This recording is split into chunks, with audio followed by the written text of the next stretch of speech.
Morning. How's everyone doing? So I want to start off by saying, if you guys don't hear us back here, we're sorry, but we're going to try to speak up as loud as possible. We do want to make sure that everyone over here on the media side hears us, though. So thank you all for coming. You guys definitely make this press conference worth coming to and visually pleasing, because your faces are beautiful. So thank you for that. So again, thank you all for coming this morning. I'm with the Latino Commission on AIDS, and I'm here representing National Hispanic Hepatitis Awareness Day. And there's obvious reasons why hepatitis affects Hispanics at a disproportionate rate. And, I was trying to figure out how am I going to convey this story to make it appealing, and I realized I could throw numbers at you left and right. Oftentimes they don't always stick. So I figured, let me figure out a story to tell these people that's going to make this appealing. So I said, what story can I tell them? And again, I was doing this, I was getting ready last night, putting on this suit, trying to figure out what shirt to wear. So I was like, I'm going to tell these guys about my suit, right? So I was putting on this suit. I put on this shirt. I had one before on, but it was a little too tight because, it's almost summer, so I'm trying to get fit. And I realized, my father never taught me how to tie a tie. My father never wore a tie. My father's idea of getting dressed for some special occasion is throwing on a guayabera, cleaning his nicest pair of work boots, and going to church, going to a quinceañera, going to a wedding, any type of special thing like that. It was about throwing on a guayabera. And that was, getting dressed for him. And it's interesting because he's a man that came to the United States as a bracero at the latter parts of the 60s and immigrated permanently to the United States in the mid-70s with my family. And I remember as a kid having to translate letters that he got in the mail that were in English.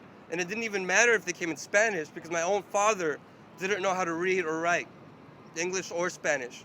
So I started thinking about what type of struggle someone in his background would have accessing things like treatment, prevention, testing.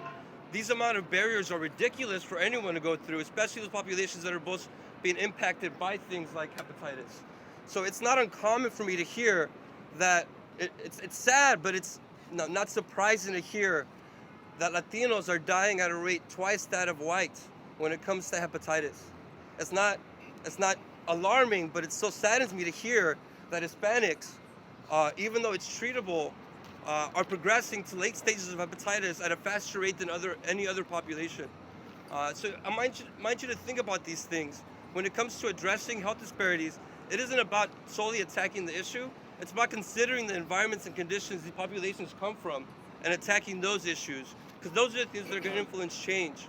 Not the issue itself, but the issues that are influencing that behavior, that risk, the limitations as to why a population isn't accessing treatment or testing or any of those plethora of issues.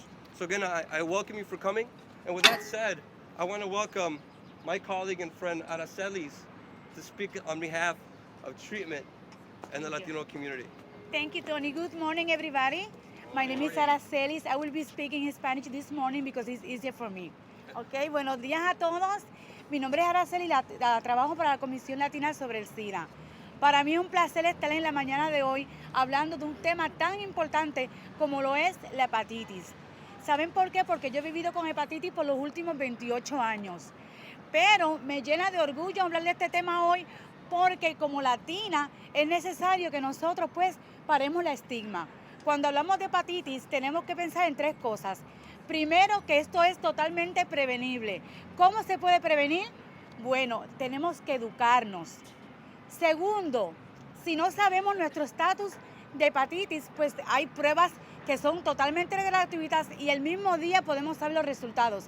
Entonces hay hospitales, hay agencias que ofrecen estos servicios. Por favor, vayan y háganse su prueba. Y tercero y más importante es que hoy día, en esta mañana, en este momento que estoy hablando con ustedes, les puedo decir que hay tratamientos que para muchos es la cura, como ha sido para mí. So, por favor, lleven esto a sus comunidades, create awareness y por favor paremos la estigma. Gracias.